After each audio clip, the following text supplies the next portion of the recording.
community. We are united not by shared beliefs handed down to us by generations of clergy, but by a shared interest in exploration to find our own paths and our shared UU principles, which are also on the back of your order of service.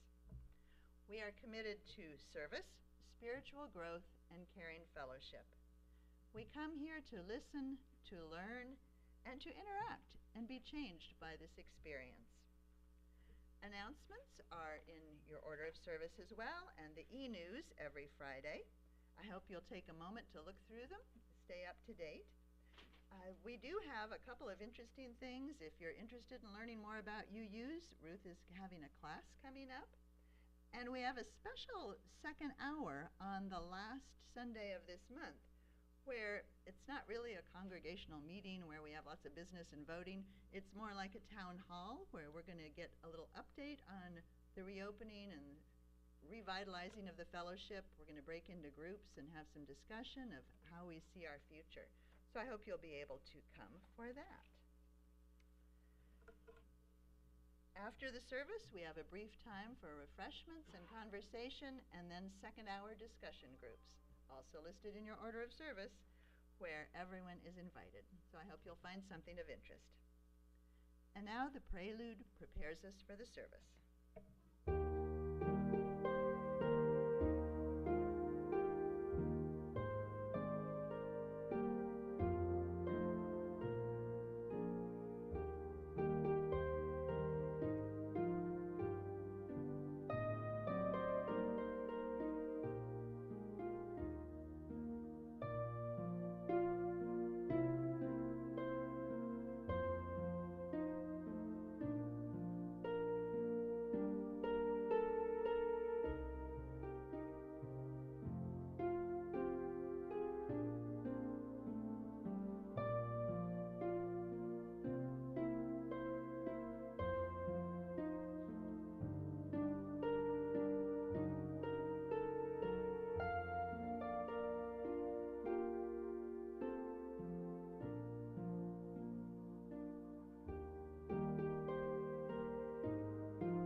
Helena is going to light our chalice for us.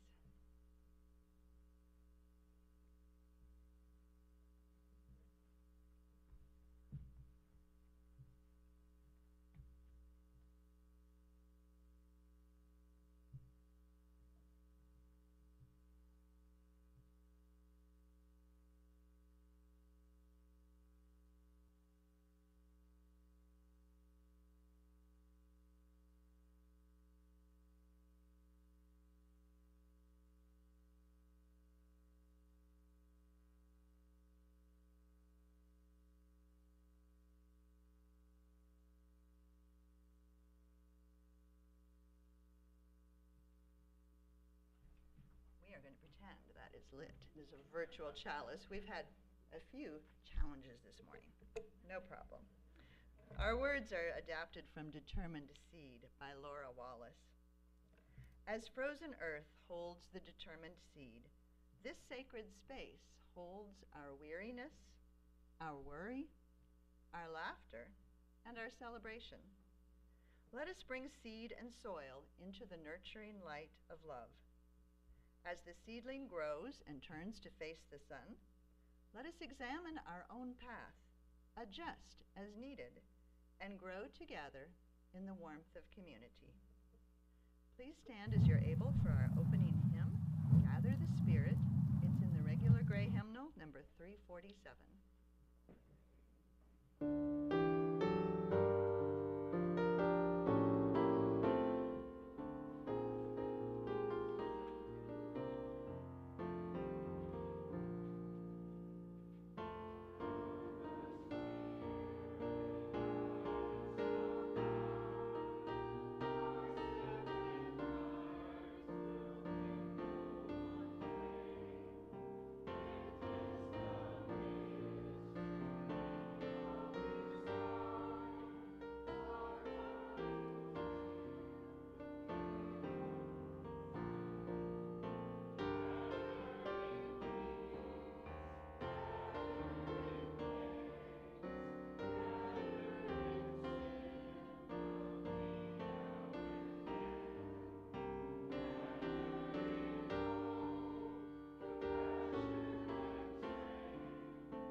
it's the time for all ages, if the kids will all come up.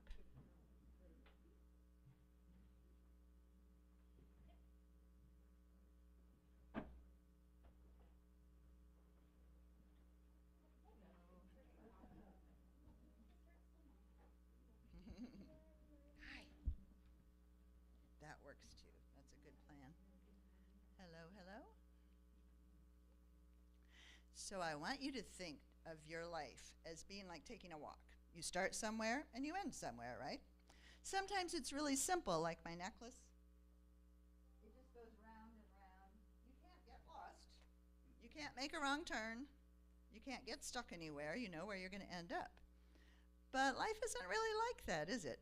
It's more like a maze. If you'll flip to the next slide. There we go. And do you like doing mazes? Well, I thought about having a paper maze and drawing on it, but people back there couldn't see. So we're going to pretend that I'm drawing on this maze, okay?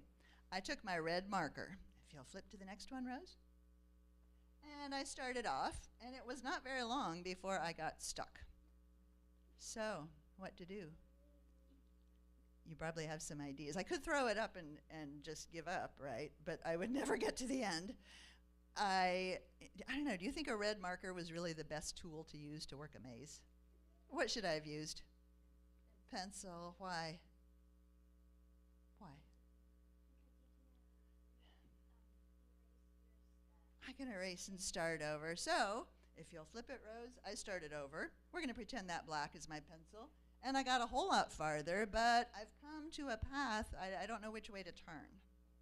Now, we are kind of omnipotent right now. Isn't that a cool word, omnipotent? We can see the whole thing. And I could even just kind of take my finger. You've probably already figured it out which way I should go, because we can see the whole thing. It's not that hard. So if you flip to the next one, I did it. Voila, I got it. But you know, not all mazes are that easy. You can't always see the whole thing. Sometimes they're made out of really tall bushes. If you'll flip. And you can't see over. And we're still omnipotent. We can see the whole thing, right? But that's not the case if you're walking in it. Have you ever been in a corn maze? Flip to the next one. This kid is walking in a maze, but the corn is so tall, he has no idea where that path is leading or which way to go. And the next one. And sometimes there are two paths and you don't know which one to take. Next one. It can get really scary. And what we want, last one, is to come out the end happy, right? So I'm going to give you some hints for handling this life that's like a maze, okay? First, before you even go in, know where the exit is. Where do you want to get out? It's like having a goal, right? We don't just march along. If we have something we want to accomplish, we need to know what that goal is. Now remember that mazes are meant to be confusing. You might start going in the direction of the exit only to find yourself blocked or lost or back where you started. That's okay. Just keep thinking what end you want to get to. Number 2, you might use a map. Others have traveled this path before you and can help you out. If you're kind of writing down your turns, like journaling, which things you tried, what worked, what didn't, you won't keep making the same mistakes over and over again. You don't want to do that. Number 3, you can follow others. Other people have been down this path before you. It may not always work, but they might have new ideas you haven't thought of yet. And if you're all confused, maybe they'll work with you to figure it out together. It's a lot better than being lost alone, right?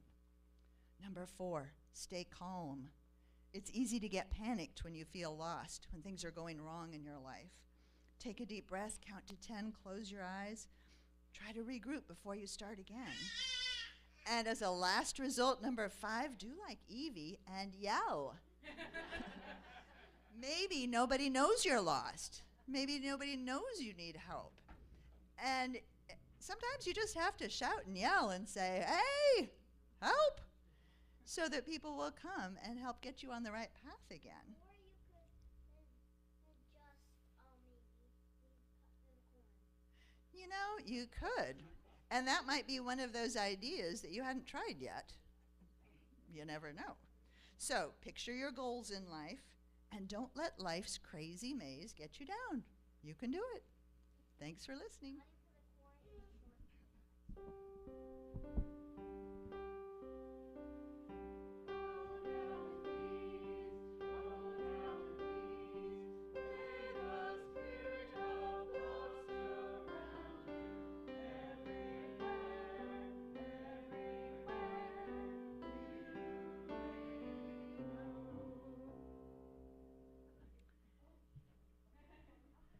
You are invited to briefly share personal events in your life by dropping a pebble into the bowl silently or speaking a few words into the microphone so we may support each other in sorrow and celebrate in joy. This is a sacred time for us.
relaxing, breathing together, followed by a moment of personal meditation or prayer, and ending with a chime.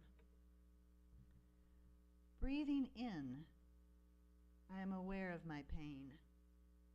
Breathing out, I am aware that I am not my pain. Breathing in, I am aware of my past. Breathing out, I am aware that I am not only my past. Breathing in, I am aware of my anger. Breathing out, I am aware that I am not my anger. Breathing in, I am aware of my despair. Breathing out, I am aware that I am not my despair.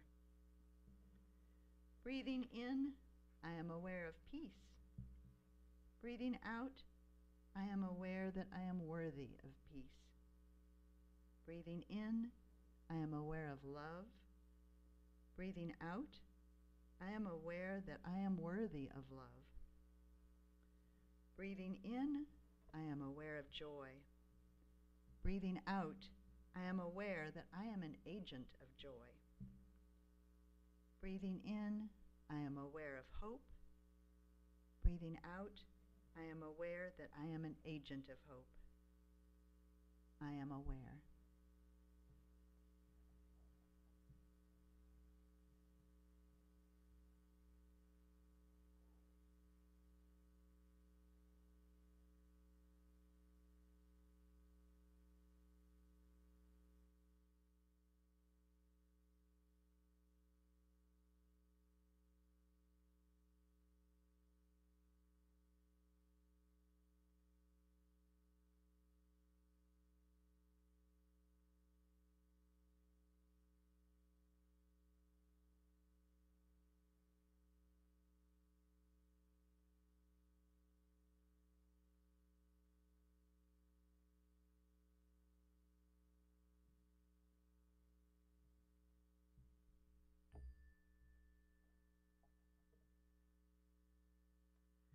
After our song of dedication, the greeters will come take up the offering. Generosity is a spiritual practice. Our fellowship is supported by our pledges. If your check today is with your pledge in mind, please write pledge in the memo line.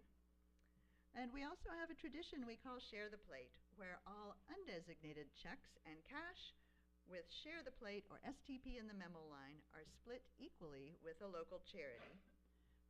For this month, our Share the Plate recipient is Youth Village. Youth Village is a nonprofit after-school program and summer camp in Fort Walton Beach for children in preschool to 8th grade. Their goal is to empower the young people to make positive changes in their lives and to become self-sufficient, law-abiding citizens of this community.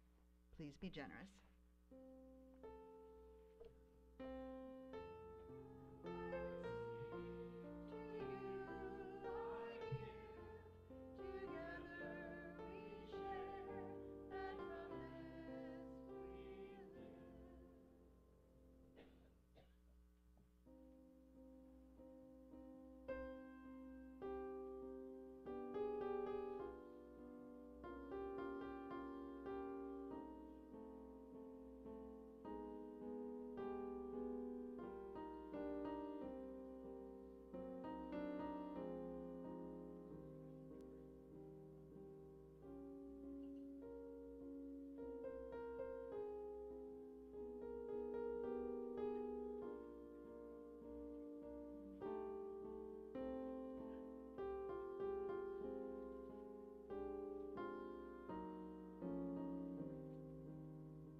we share our wonderful minister, the Reverend Ruth Van Lillian, with a congregation in Panama City.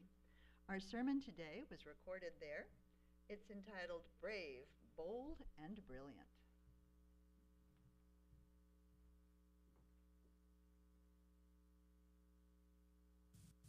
Where you go, I will go, beloved. Where you go, I will go. Where you go, I will go, beloved. Where you go, I will go. A long time ago, there was a woman named Naomi, which means sweet, who left her home in Bethlehem during a famine in the land of Judah and journeyed with her husband and their 2 grown sons to the neighboring country of Moab. Not long after they arrived, Naomi's husband died. Her 2 sons married local girls, Orpah and Ruth. But after 10 years or so, and no children born to either couple, both men also died. Poor Naomi and her 2 daughters-in-law lived together for a while, but when Naomi heard that the famine had receded and things were better in Judah, she decided to travel back to her hometown. The young women prepared to go with her, but she tried to discourage them. She told them she could not provide for their futures and that they should go home to their parents. Orpah wept and kissed her mother-in-law goodbye. But Ruth clung to her and begged her not to send her away. Ruth, which means compassion, promised that she would follow Naomi anywhere, live with her anywhere, claim Naomi's tribe for her own, and adopt their religious beliefs as well. And your people are my people. Your people are mine. Your people are my people. Your divine, my divine. So Naomi and Ruth traveled together until they came to Bethlehem. And when they arrived, the whole town was stirred because of them.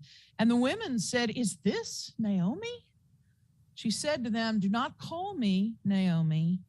Call me Mara," which means bitter.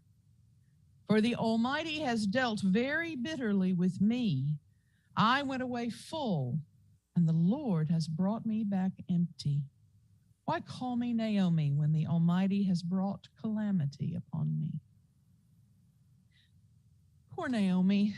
In her worldview, every turn of fortune was caused by the one God, the Jewish deity of Abraham and Sarah, of Isaac and Rebekah. God blessed with good fortune and cursed with loss and grief. She no longer saw in herself the sweet Naomi, but only a bitter Mara, dealt bitterly by the Almighty. She returned to her hometown in Bethlehem with a widowed daughter-in-law in tow, a Moabite refugee. Naomi must have feared that Ruth would only be a burden to her and likely to be rejected and treated unkindly by her neighbors. Ruth surprised everyone by bravely going out into the fields to glean the grain dropped on the ground during the harvest. Many of the poor did this, and the Mosaic law had rules about allowing the poor to subsist on what they could gather this way. As a stranger and a widowed woman under no man's protection, Ruth put herself at risk to gather grain for herself and her mother-in-law. Her efforts did not go unnoticed, and her loyalty and courage caught the eye of a wealthy farmer who happened to be a kinsman of Naomi's husband. He had the legal right to claim the family property, but Ruth came with the bargain. If he wanted to purchase the land, he had to marry Ruth, with the understanding that any children born of the union would be considered the children of Ruth's dead husband, and therefore Naomi's grandchildren. After negotiations with another kinsman in front of the town elders, the wealthy farmer redeemed the land and married Ruth. Bitter Mara became sweet Naomi again when she held her grandson Obed in her arms. Obed later became the grandfather of King David, a great figure in Jewish history and mythology. The book of Ruth is an interesting story in the Tanakh, part of the Jewish sacred texts. We Unitarian Universalists observe and learn from many sacred texts. According to Hebrew scholar Herbert N. Bronstein, we read the scroll of Ruth on Shavuot, the time of the giving of the law. And the rabbis find many reasons why Ruth and Shavuot are linked. Harvest time, the giving of the Torah, and its acceptance as we see it in the life of Ruth and later King David, the descendant of Ruth. According to rabbinical tradition, it serves several purposes. The story lays out an important element of the lineage of King David, because Ruth, a refugee from another country and ethnic background who converts to Judaism, is his ancestor. It also presents a defense of intermarriage of Jews and Gentiles. It is a rich narrative, beginning with tragedy and loss and ending with redemption and reestablishment of family and community belonging. The book of Ruth echoes the familiar themes we associate with Thanksgiving. It is a celebration which brings folk home to reunite with family and community, an opportunity sometimes to heal old wounds and losses, and to celebrate the blessings of home and harvest. Some years, it may be easy to celebrate. This week, there are people across my two fellowships who are welcoming a newborn child, who are traveling to see dear ones far away, who are enjoying good financial fortune and good health, who are just starting new jobs, who are feeling full like Naomi when she left with her family on the journey to Moab. And some years, times are bitter. I have other parishioners sick with COVID, recovering from RSC, nursing serious injuries, going through divorce, ending jobs. I just endured car problems and repairs I was not expecting. The bitter and the sweet come to us all, and neither has much to do with cosmic justice.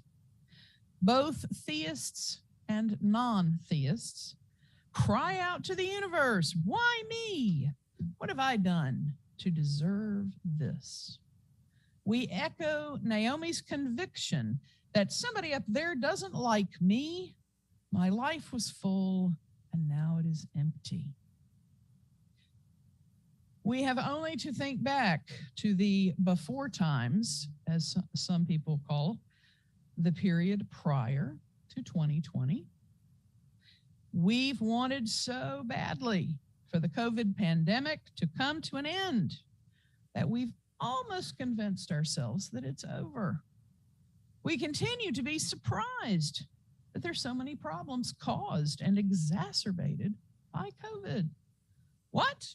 We're still short of workers. Mail and delivery is still slow. Inflation's gotten worse. Both the US and other countries are still losing people to this illness.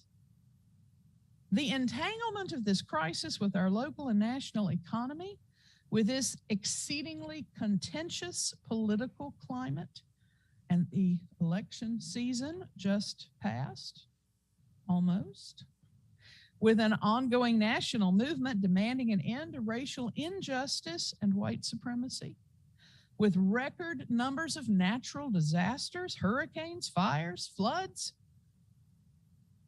leaves me breathless in horrified amazement. It is a natural reaction, I think, to cry out, "What have we to be thankful for?"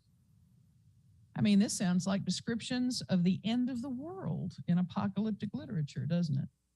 If someone had written a novel entitled COVID, which told the narrative of the events of the last few years, who would have believed it could possibly come true? It's really amazing that we are doing as well as we are.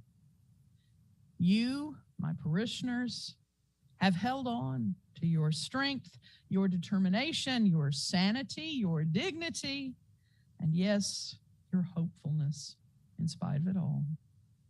You inspire me. You are a part of the answer to the question, what have we to be thankful for? We have each other. I am thankful for you, for each one of you.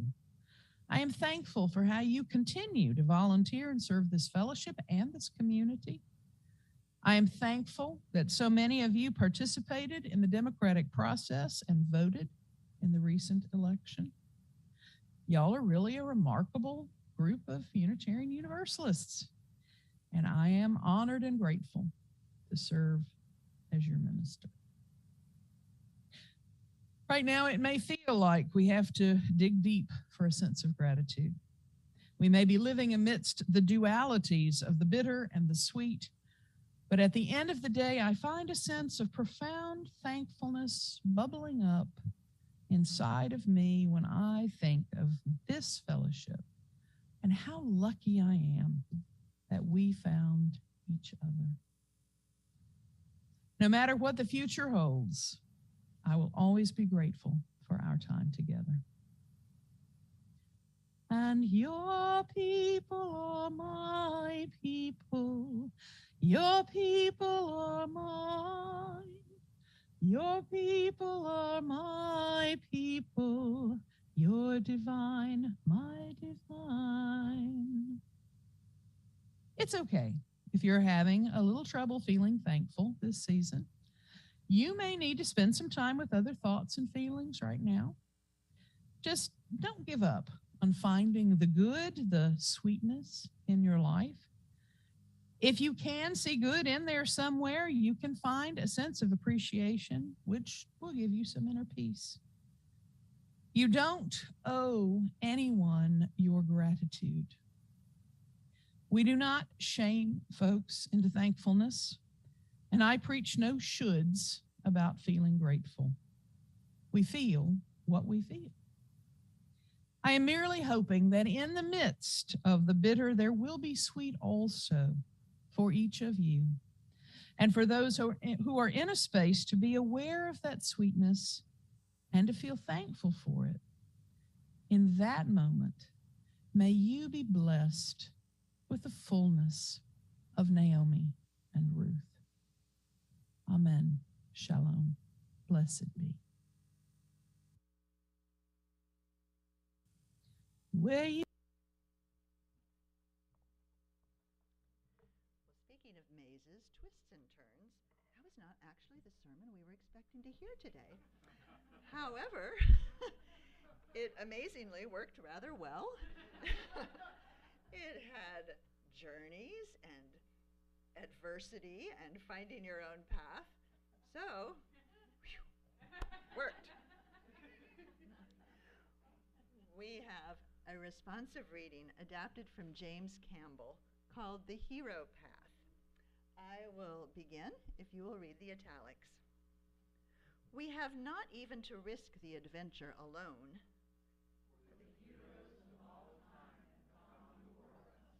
The labyrinth is thoroughly known.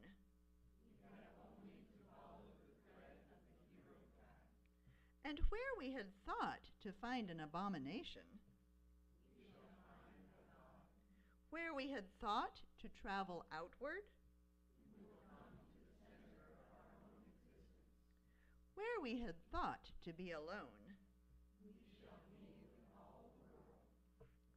our final hymn is in the Teal hymnal. We've not actually sung it before, but we've heard it on video a few times. It's one of my favorites, number 1020. It's pronounced Woyaya.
Thanks for being brave on that one. I really like that.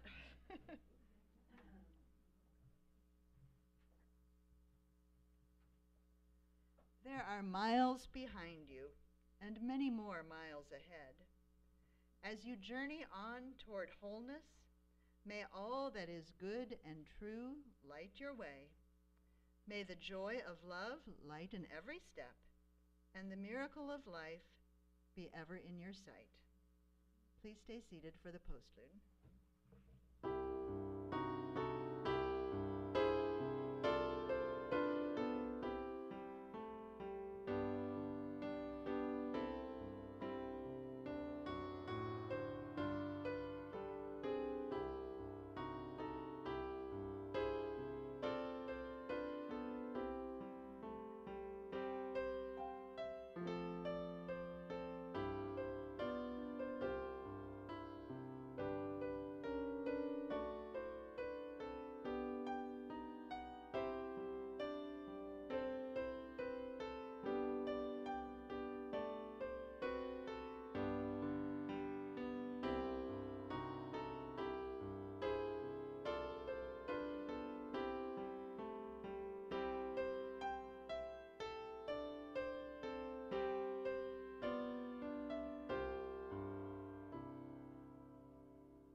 See you in the back for refreshments and conversation, followed by second hour discussion groups. Thanks for coming.